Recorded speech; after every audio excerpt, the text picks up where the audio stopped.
Relations ఇంకా financial relations between centre and states చూద్దాం. First administrative relations. Articles 256 నుంచి 263 part 11 of constitution అనేది administrative. 256 నుంచి 263 పార్ట్ 11 ఇది అడ్మినిస్ట్రేటివ్ రిలేషన్స్ సెంటర్కి స్టేట్ మధ్యలో ఎలా ఉండాలో అది డీల్ చేస్తుంది అన్నట్టు. ఇంకా వేరే ఆర్టికల్స్ కూడా ఉంటాయి. మెయిన్గా ఇది 256 to 263. ఎగ్జిక్యూటివ్ పవర్స్ ఎలా డిస్ట్రిబ్యూట్ చేశారు అంటే, ఎగ్జిక్యూటివ్ పవర్ సెంటర్కి స్టేట్స్కి ఎలా డిస్ట్రిబ్యూట్ అయింది ఏంటంటే సేమ్ లెజిస్లేటివ్ పవర్స్లోనే కొంచెం కేసెస్ మాత్రం వేరేగా. ఎగ్జిక్యూటివ్ పవర్ ఆఫ్ సెంటర్ ఏమో ఆల్ ఆఫ్ ఇండియాకు ఉంటుంది. ఏదైతే పార్లమెంట్కి ఎక్కడైతే పవర్ ఉందో లెజిస్లేషన్కి అక్కడ ఎగ్జిక్యూటివ్కి ఉంటుంది అన్నట్టు. అది యూనియన్ లిస్ట్ అన్నట్టు. To the exercise of rights, authority and jurisdiction conferred on it by any treaty or agreement. ఇదన్నట్టు ఎగ్జిక్యూటివ్ పవర్ ఆఫ్ సెంటర్ అంటే to the exercise of rights, authority and jurisdiction conferred on it by any treaty or agreement. Similarly, executive power of a state extends to its territory in respect of matters on which the state legislature has exclusive power of legislation. ఇది state list అన్నట్ల.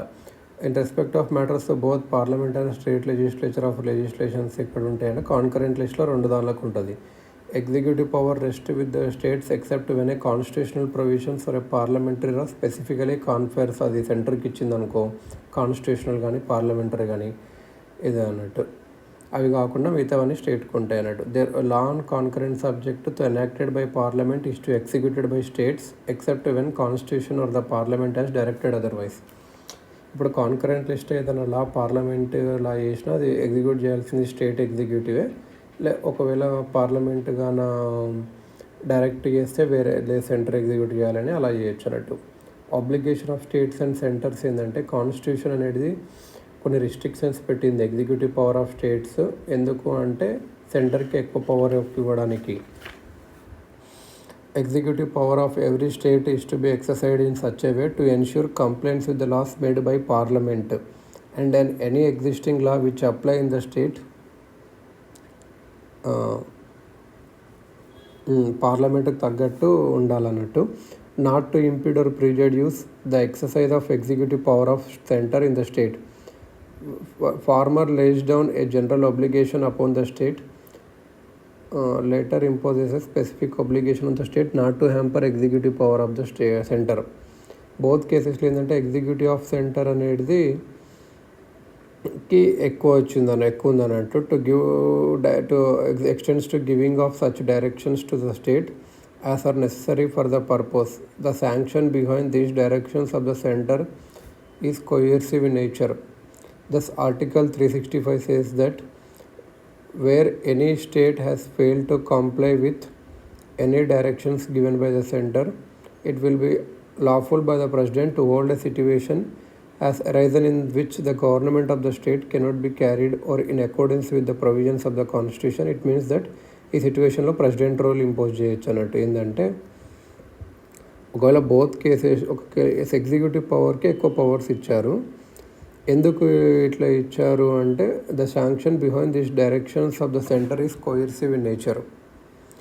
Article 365 ఏం చెప్తుందంటే, ఏదైనా స్టేటు fail అయిందనుకో, ఏదన్నా central ఇచ్చిన directions follow చేయకుండా, అదే అప్పుడు president hold that situation as arisen in which government of state cannot be carried అవుట్గా గవర్నమెంట్ పనిచేయకుండా చేస్తుందని అక్కడ వేసేసి అక్కడ కాన్స్టిట్యూషన్ ప్రకారం ప్రెసిడెంట్ రూల్ ఇంపోజ్ చేయొచ్చు అన్నట్టు 356 కింద.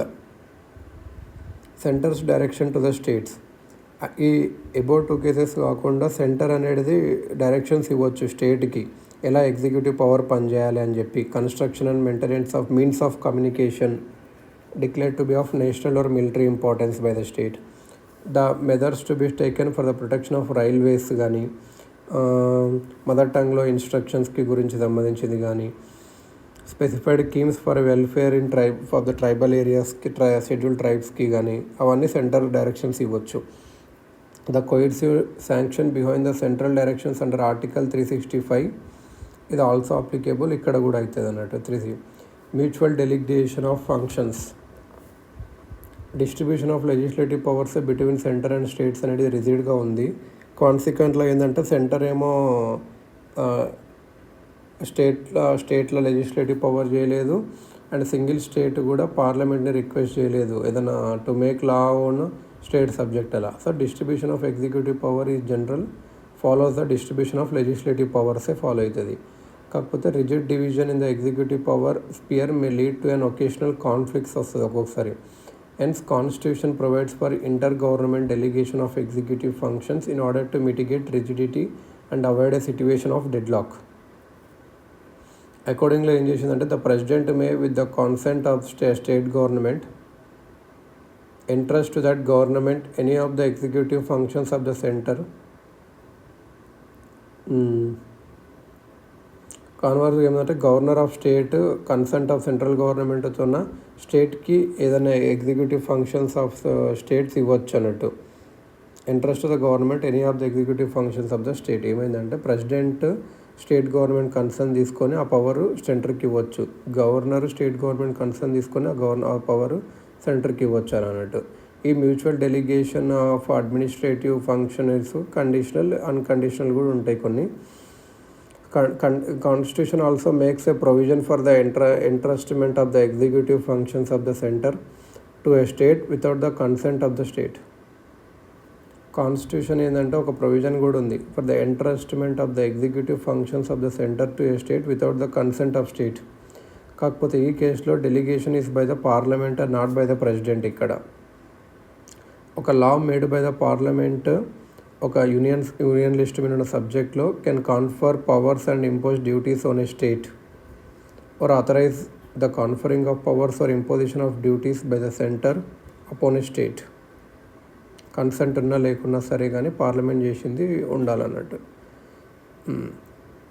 మ్యూచువల్ డెలిగేషన్ ఆఫ్ ఫంక్షన్స్ స్టేట్కి సెంటర్కి మధ్యలో ఒక జరగవచ్చు under an agreement by legislation ద్వారా కూడా జరగవచ్చు. Cooperation between centre and states ఏంటంటే కాన్స్టిట్యూషన్ కొన్ని ప్రొవిజన్స్ ఉంటాయి, కోఆపరేషన్ ఉండాలి, కోఆర్డినేషన్ ఉండాలి అని చెప్పి. పార్లమెంట్ అనేది అడ్జుడికేషన్ ఆఫ్ ఏదైనా డిస్ప్యూట్ ఆర్ కంప్లైంట్ ఉందనుకో with respect to use distribution and control of waters or any inter state river, అప్పుడు పార్లమెంటు సాల్వ్ చేయొచ్చు ఈ ప్రాబ్లమ్ని. ప్రెసిడెంట్ ఒక ఇంటర్ స్టేట్ కౌన్సిల్ని పెట్టవచ్చు ఇన్వెస్టిగేట్ చేయడానికి సెంటర్కి స్టేట్కి మధ్యలో ఏమన్నా డిస్ప్యూట్స్ ఉంటే. ఈ కౌన్సిల్ని 1990లో సెటప్ చేశారు.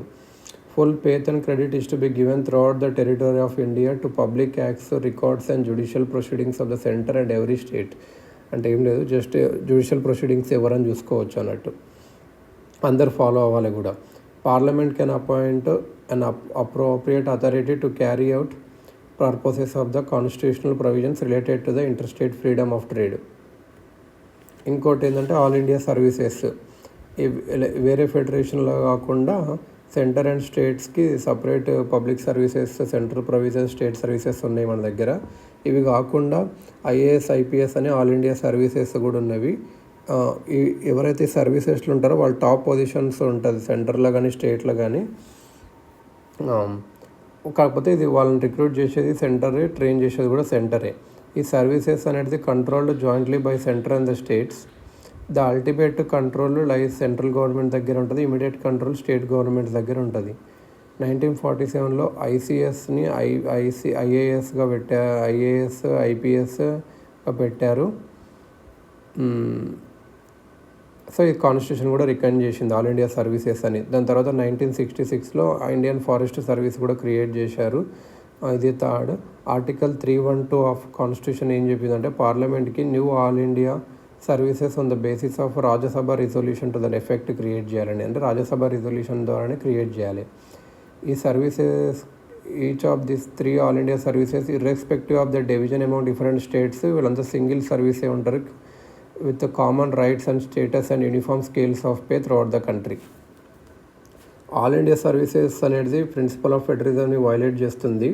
ఎందుకంటే ఆటోనమీ అండ్ ప్యాట్రోనేజ్ ఆఫ్ స్టేట్ని రిస్ట్రిక్ట్ చేసి they are supposed on the ground that they help in maintaining high standard of administration they help to ensure uniformity ఉండాలి అడ్మినిస్ట్రేటివ్ సిస్టమ్ కంట్రీలు మొత్తంలో. Licensing, cooperation, coordination, joint action ఉండాలి issues మీద అని చెప్పి central స్టేట్స్కి వీళ్ళని వాడతారు అన్నట్టు. ఎందుకు ఆల్ ఇండియా సర్వీసెస్ ఉండాలి అంటే అంబేద్కర్ ఏం చెప్పారంటే, dual polity which is inherent in a federal system is followed in all federations by dual service. In all federations there is federal civil service and state civil service. Indian federation through dual polity will have a dual service, but ఒక exception ఉంటుంది. It is recognized that in every country there are certain posts in its administrative setup which might be called strategic from the point of view of maintaining the standard of administration. There can be no doubt that the standard of administration depends upon the caliber of civil servants who are appointed to strategic posts. Constitution provides without depriving the states of their rights to form their own civil service. There shall be an all India recruited on all India basis with common qualifications with uniform scale of pay, and members alone could be appointed to those strategic posts throughout the union. Public service commissions కూడా ఉండొచ్చు స్టేట్కి. Chairman and members of state public commission appointed by governor అయినా సరే remove చేసేది president. ఇలా union public service commission కూడా ఉంది, అది స్టేట్కి కూడా సర్వ్ చేయొచ్చు. స్టేట్ గవర్నర్ రిక్వెస్ట్ చేస్తే అప్రూవల్ ఆఫ్ ప్రెసిడెంట్ తీసుకొని యూపీఎస్సీ స్టేట్స్కి హెల్ప్ కూడా చేస్తుంది ఇదన్నట్టు. జాయింట్ పబ్లిక్ సర్వీసెస్ కూడా ఉంటుంది. ఇంటిగ్రేటెడ్ జ్యుడిషియల్ సిస్టమ్స్ ఉన్నాయి. ఇంటిగ్రేటెడ్ జ్యుడిషియల్ సిస్టమ్ ఇండియాలో డ్యువల్ పాలిటీ ఉన్నా సరే dual system of administration of justice లేదు. కాన్స్టిట్యూషన్ ఏం చెప్పింది అంటే ఇంటిగ్రేటెడ్ జ్యుడిషియల్ సిస్టమ్ పెట్టింది. సుప్రీంకోర్టు టాప్, స్టేట్లో హైకోర్ట్స్ ఉంటాయి. సింగిల్ సిస్టమ్ ఆఫ్ కోర్ట్స్ రెండు సెంట్రల్ లాస్, స్టేట్ లాస్ రెండు ఎస్టాబ్లిష్ చేస్తాయి అన్నట్టు. Judges of state high court appoint చేసేది ప్రెసిడెంట్. ఎవరిని కన్సల్ట్ చేస్తాడు? చీఫ్ జస్టిస్ ఆఫ్ ఇండియాను అండ్ గవర్నర్ని. They can also be transferred and removed by the president. President appoint చేస్తాడు, కాకపోతే governor consultation, chief justice of India consultation తీస్తాడు. వాళ్ళని ట్రాన్స్ఫర్ చేసేది కూడా, రిమూవ్ చేసేది కూడా ప్రెసిడెంటే. Parliament can establish a common high court పెట్టవచ్చు 2-3 స్టేట్స్కి. ఎమర్జెన్సీలో రిలేషన్స్ ఎట్లా ఉంటాయంటే, ఒకవేళ నేషనల్ ఎమర్జెన్సీ జరిగింది అనుకో under article 352 centre becomes entitle to give executive directions to స్టేట్కి ఇవ్వచ్చు. ఎగ్జిక్యూటివ్ డైరెక్షన్స్ ఏ మ్యాటర్లో అయినా సరే. ఒక స్టేట్ గవర్నమెంట్స్ అందరినీ మొత్తం కంట్రోల్ ఆఫ్ సెంటర్లో తెచ్చుకుంటారు. So they are not suspended. గవర్నమెంట్స్ని సస్పెండ్ చేయరు, కానీ గవర్నమెంట్ మొత్తం centre executive control of centre తెచ్చుకుంటారు ఆర్టికల్ 352 ప్రకారం. ప్రెసిడెంట్ ఎమర్జెన్సీ ఉంటుంది. ప్రెసిడెంట్ రూల్ ప్రకారం 356 ఉన్నప్పుడు ప్రెసిడెంట్ అనేవాళ్ళు ఇంపోజ్ చేయొచ్చు.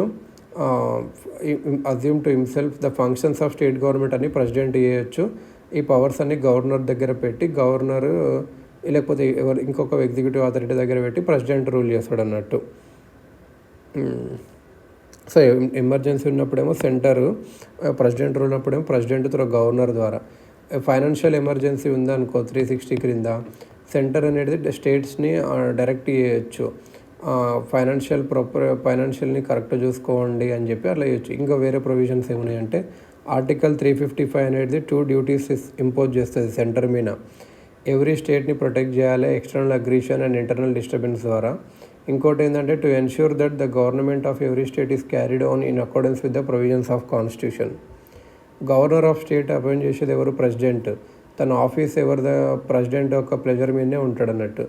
Constitutional head of the state governor అంటే ఏజెంట్ ఆఫ్ సెంటర్గా పనిచేస్తాడు స్టేట్లో. పీరియాడికల్ రిపోర్ట్స్ కూడా సెంటర్కి ఇస్తాడు administrative affairs of the state గురించి. స్టేట్ ఎలక్షన్ కమిషనర్తో appointed by governor of the state can be removed only. State election commissioner ఉంటాడు కదా, ఈ ఎలక్షన్ కమిషనర్ అపాయింట్ చేసేదేమో గవర్నర్, రిమూవ్ చేసేదేమో ప్రెసిడెంట్. ఇంకా ఎక్స్ట్రా కాన్స్టిట్యూషనల్ డివైజెస్ కూడా ఉన్నాయి అన్నట్టు. ఇవి కాకుండా ఎక్స్ట్రా కాన్స్టిట్యూషనల్గా ఏమున్నాయి అంటే, అడ్వైజరీ బాడీస్ కాన్ఫరెన్సెస్ వస్తాయి, సెంటర్ లెవెల్లో జరుగుతాయి.